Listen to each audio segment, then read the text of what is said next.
Appreciate it.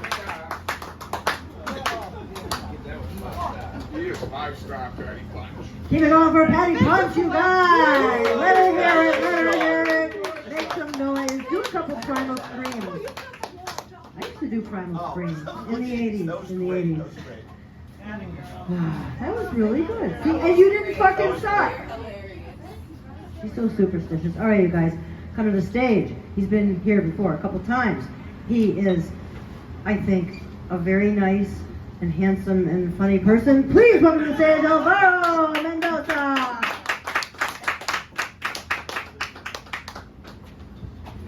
All right. And she said I was nice and attractive.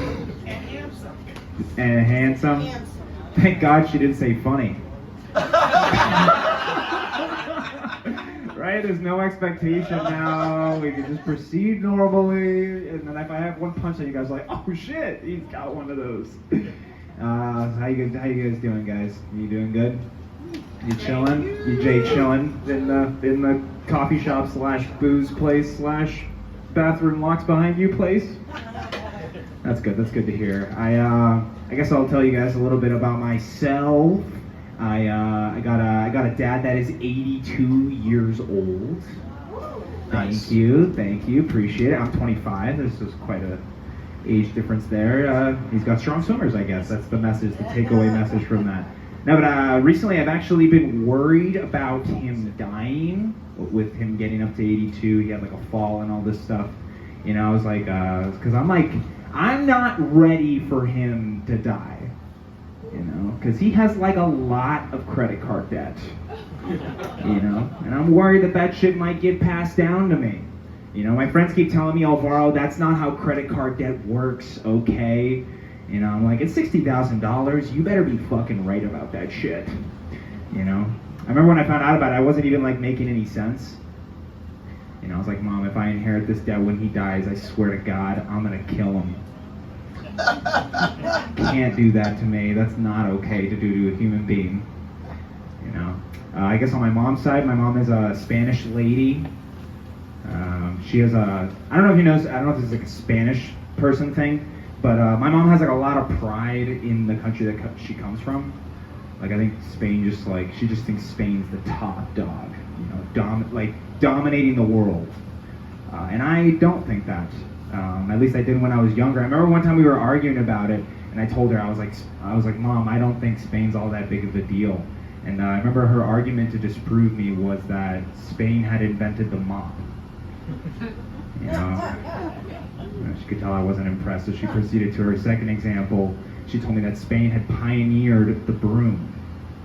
I was like, you guys are really sticking to one area of accomplishments right here. What the fuck is this? I mean, come on, at least something in the sciences or something. But she didn't have any examples for that. No, but she is super proud of that place. I had a friend ask me, speaking of my mom, I had a friend ask me if I had ever told my mom to go fuck herself. You know, I was like, let's dial it back. It's 7 in the morning. What kind of West way is this to start the morning? You know, but since he asked, I was like, no, I've never told my mom to go fuck herself. But I have told her that I was fed up with her antics. You know, which to me feels like the same thing because I got my ass beat. You know, I was like, I'll just leave, I guess. I've always been a really big fan of ice cream.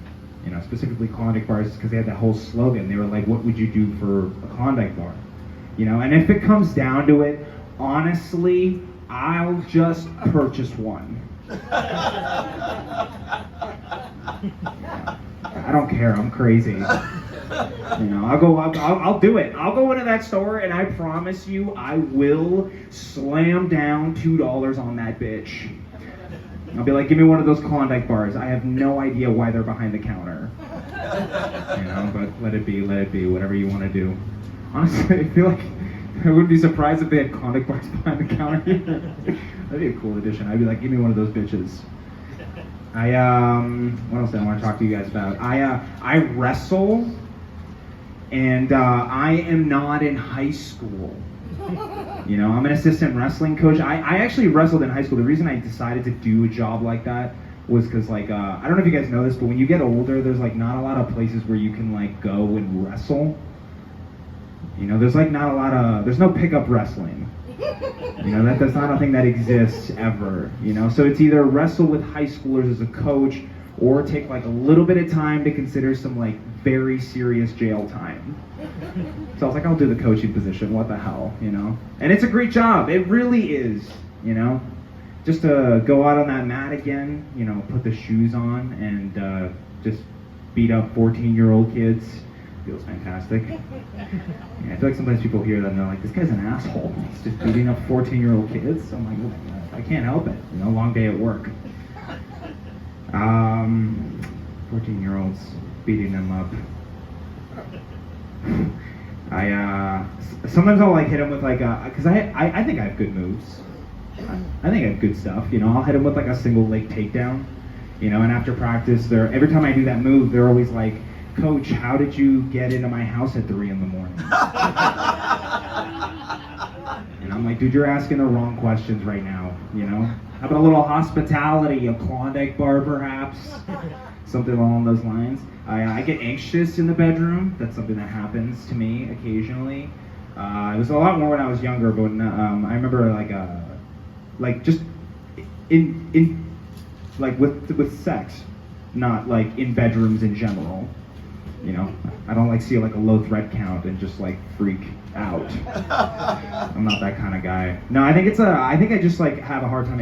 I don't know if it's like low self-esteem or something, but like I like have a hard time accepting pleasure sometimes. So it's like I'm just thinking the whole time. I don't know if I'm explaining this correctly, but so like take for example, like if a girl was to go down on me, if I was lucky enough for that to happen, like I've never been able to like finish from that.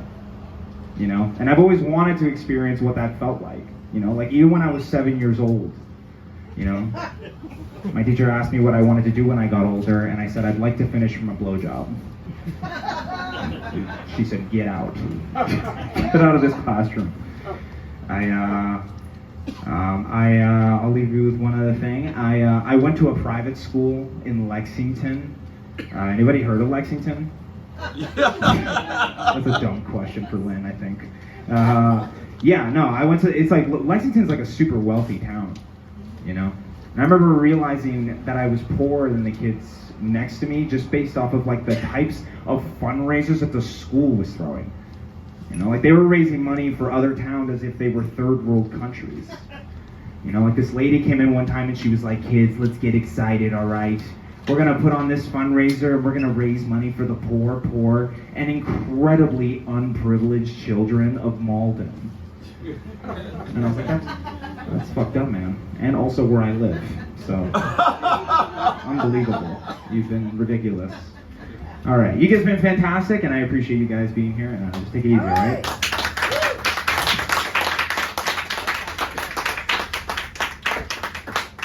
Alvaro Mendoza, let him hear it.